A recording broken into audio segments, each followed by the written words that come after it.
Welcome back to my channel. ಇವತ್ತು sweet ರೆಸಿಪಿಯೊಟ್ಟಿಗೆ ಬಂದಿದ್ದೀನಿ. ಈ ಬವಲಲ್ಲಿ ಓವರ್ ನೈಟ್ ನಾನು ಗೋಧಿ ನುಚ್ಚನ್ನ ನೆನೆಹಾಕಿದ್ದೆ.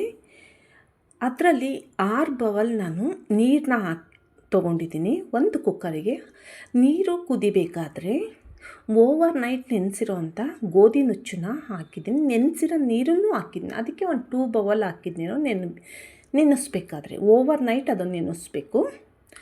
4 ವಿಷಲ್ ಬಂದು ಬಡಿಸಿ ಅದನ್ನು ತಣ್ಣಗಾಗಕ್ಕೆ ಬಿಟ್ಬಿಡಿ. 1 ಸ್ಪೂನ್ ತುಪ್ಪ ಹಾಕಿ ವಿಷಲ್ ಬಂದು ಅದು ತಣ್ಣಗಾಗಲಿ. ನೆಕ್ಸ್ಟ್ ನಾನು 1 ಬವಲ್ ಗೋಧಿ ನುಚ್ಚಿಗೆ 2 ಬವಲ್ ಬೆಲ್ಲ ತೊಗೊಂಡಿದ್ದೀನಿ. 1 ಬವಲ್ ನೀರು ಹಾಕಿದ್ದೀನಿ. 2 ಬವಲ್ ಬೆಲ್ಲ, 1 ಬವಲ್ ನೀರು, ಇದನ್ನು ಹಾಕಿ ಅದನ್ನು ಕುದಿಸಿ ಅದನ್ನು ಶೋಧಿಸ್ಕೋಬೇಕು. ನೋಡಿ, ಮಿಕ್ಸ್ ಮಾಡಿ ಅದು ಸ್ವಲ್ಪ ಕರಗಲಿ ಬೆಲ್ಲ. ಅದು ಕುದಿ ಬಂದಾಗ ಆ ನೀರನ್ನ ಶೋಧಿಸ್ಬೇಕು.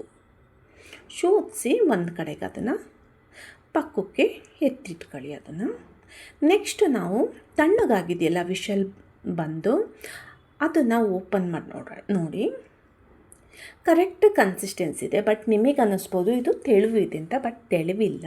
ಆ್ಯಕ್ಚುಲಿ ಕರೆಕ್ಟ್ ಇದೆ, ಈ ಹದ ಕರೆಕ್ಟ್ ಇದೆ. ಇವಾಗ ನಾವು ಬೆಲ್ಲ ಕರಗಿಸಿದ್ವಲ್ಲ ಅದನ್ನು ಅದರೊಳಗಡೆಗೆ ನೀರನ್ನ ಮಿಕ್ಸ್ ಮಾಡೋಣ. ಬೆಲ್ಲದ ನೀರು ಅದು. ಮತ್ತು ನಾನೇನು ಮಾಡಿದೆ ಗೊತ್ತಾ, ಆ್ಯಕ್ಚುಲಿ 1/4 ಬವಲಷ್ಟು ನಾನು ಗೋಧಿ ನುಚ್ಚನ್ನ ಎತ್ತಿಟ್ಕೊಂಡಿದ್ದೆ. ನೋಡಿ, ಈ ನುಚ್ಚಿಗೆ ಸ್ವಲ್ಪ ನೀರು ಸೇರಿಸಿ ನುಣ್ಣಗೆ ಪೇಸ್ಟ್ ಮಾಡಿ ಆ ಹಾಲನ್ನ ಹಾಕಬೇಕು. ನೋಡಿ, ಇವಾಗ ಹಾಕಿದ್ದೀನಿ.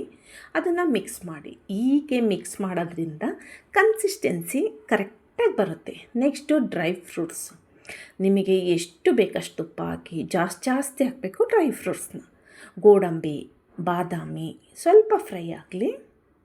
ಅದನ್ನು ನೀವು ಕಂದು ಬಣ್ಣಕ್ಕೆ ಬೇಡ, ಸ್ವಲ್ಪ ಕಲರ್ ಚೇಂಜ್ ಆಗಲಿ ಅಷ್ಟೇ. ಕಲರ್ ಚೇಂಜ್ ಆದರೆ ಸಾಕು. ಅಂದರೆ ತುಪ್ಪ ಸ್ವಲ್ಪ ಜಾಸ್ತಿ ಬೇಕು, ಟೇಸ್ಟ್ ಚೆನ್ನಾಗಿರುತ್ತೆ. ಆ್ಯಕ್ಚುಲಿ ಸ್ವಲ್ಪ ಫ್ರೈ ಆಗಿದೆ ಅಂದಾಗ ಇದಕ್ಕೆ ದ್ರಾಕ್ಷಿ, ಒಣ ಖರ್ಜೂರ, ಉತ್ತುತ್ತಿ ಅಂತ ಹೇಳ್ತೀವಲ್ಲ, ಅದನ್ನು ಆ್ಯಡ್ ಮಾಡಬೇಕು.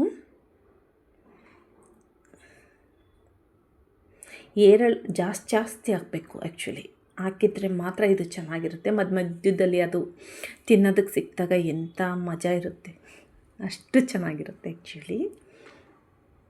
ನೆಕ್ಸ್ಟು ನಾನು ಇದಕ್ಕೆ ಗಸಗಸೆ ಹಾಕಿದ್ದೀನಿ.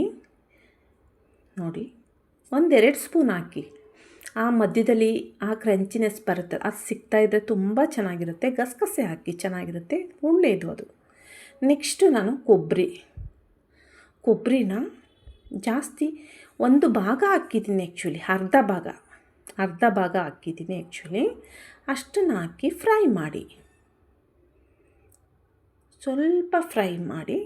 ಇನ್ನೊಂದು ಕಡೆ ನಾವು ಇದನ್ನು ಗೋಧಿ ಹುಗ್ಗಿದ್ದು ನಾವು ಅದು ಮಧ್ಯದಲ್ಲಿ ಮಿಕ್ಸ್ ಮಾಡ್ತಾ ಇರಬೇಕು, ಇಲ್ಲಾಂದರೆ ಕೆಳಗಡೆ ತಳ ಹತ್ತಂಥ ಚಾನ್ಸಸ್ ಇರುತ್ತೆ. 4 ಏಲಕ್ಕಿ, ಒಣ ಶುಂಠಿ ತೊಗೊಂಡಿದ್ದು ಅದನ್ನು ಕುಟ್ಟಿ ಒಂದು ಕಡೆಗೆ ಇಟ್ಕೊಳ್ಳಿ. ಹಾಲು ಪೌಡರ್, ಮಿಲ್ಕ್ ಪೌಡರ್ ಇರುತ್ತಲ್ಲ ಅದ್ರದ್ದು, ಅದು ಸ್ವಲ್ಪ ನೀರಿಗೆ ಮಿಕ್ಸ್ ಮಾಡಿ ಈ ಗೋಧಿ ಹುಗ್ಗಿಗೆ ಹಾಕೋದ್ರಿಂದ ಎಕ್ಸ್ಟ್ರಾ ಟೇಸ್ಟ್ ಬರುತ್ತೆ. ಆ್ಯಕ್ಚುಲಿ ನೋಡಿ ಎಷ್ಟು ಕರೆಕ್ಟಾಗಿ ಬಂದಿದೆ, ಎಕ್ಸ್ಟ್ರಾ ಟೇಸ್ಟ್ ಬರುತ್ತೆ. ಹಾಗಾಗಿ ಅದನ್ನು 1 ಪಾಕೆಟ್ ಹಾಕಿ, 10 ರೂಪಾಯಿಂದು 10 ರುಪೀಸ್ ಹಾಕಿದೆ ಆ್ಯಕ್ಚುಲಿ. ಅದು ನೋಡಿ ಕನ್ಸಿಸ್ಟೆನ್ಸಿ ಅದು ಹೇಗೆ ಬರಬೇಕು ಗೊತ್ತಾ, ಒಂಥರ ನಾರ್ ಟೈಪ್ ಬರುತ್ತಲ್ಲ, ಇದು ಏನು ಬೆಲ್ಲದ್ದು ಅದು ಬೆಂದು ಲಾಸ್ಟಿಗೆ ಒಂಥರ ಜೆಲ್ ಟೈಪ್ ಬರುತ್ತಲ್ಲ, ಆ ಥರ ಬರಬೇಕು. ಆಗಿದ್ದರೆ ಮಾತ್ರ ಕರೆಕ್ಟ್ ಕನ್ಸಿಸ್ಟೆನ್ಸಿ ಅಂತ ಗೋಧಿ ಹುಗ್ಗಿದ್ದು. ನೆಕ್ಸ್ಟ್ ನಾವು ಡ್ರೈ ಫ್ರೂಟ್ಸ್ ಎಲ್ಲ ಫ್ರೈ ಮಾಡಿದ್ವಲ್ಲ ಅದನ್ನೆಲ್ಲ ಹಾಕಿ ಮಿಕ್ಸ್ ಮಾಡಿ, ನಿಧಾನ ಹಾಕಿ ಮಿಕ್ಸ್ ಮಾಡಿ. ಯಾವಾಗಲೂ ನೀವು ಮಿಕ್ಸ್ ಮಾಡ್ತಾನೇ ಇರಬೇಕು, ತಳ ಹಿಡಿಯೋವಂಥ ಚಾನ್ಸಸ್ ಇರುತ್ತೆ. ನಾನು ಹೆಚ್ಚು ಕಡಿಮೆ ಇದು ನಮ್ಮ ವಿಷಲ್ ಹಾಕ್ಸಿದ್ಮೇಲೆ ಒಂದು 20-25 ನಿಮಿಷ ಇದನ್ನು ನಾನು ಮಿಕ್ಸ್ ಮಾಡಿದ್ದೀನಿ, ಬೇಯಿಸಿದ್ದೀನಿ. ಒಣ ಶುಂಠಿ ಮತ್ತು ಏಲಕ್ಕಿ ಪೌಡರ್ ಹಾಕಿದ್ದು ನೋಡಿ. ಈಗ ಕರೆಕ್ಟ್ ಕರೆಕ್ಟಾಗಿದೆ. ಈಗೊಂದು 2 ಸ್ಪೂನ್ ತುಪ್ಪ ಹಾಕಿದರೆ ಪರ್ಫೆಕ್ಟಾಗಿರೋವಂಥ ಗೋಧಿ ಹುಗ್ಗಿ ರೆಡಿಯಾಗಿ ನೋಡಿ. ಈ ಕನ್ಸಿಸ್ಟೆನ್ಸಿ ಜೆಲ್ ಟೈಪ್ ಬರಬೇಕು ಅದು ಆ್ಯಕ್ಚುಲಿ. ಆ ಟೈಪ್ ಇದ್ದರೆ ಮಾತ್ರ.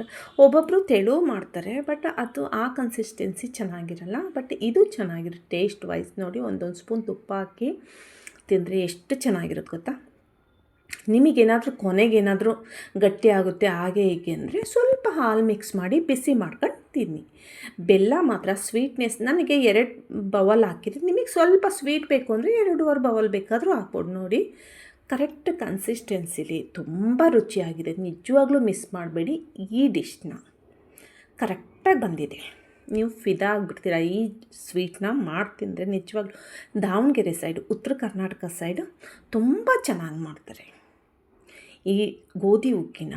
ಎಷ್ಟು ನೋಡಿ, ಕರೆಕ್ಟ್ ಕನ್ಸಿಸ್ಟೆನ್ಸಿ ಇದೆ. ತುಂಬ ಚೆನ್ನಾಗಿತ್ತು.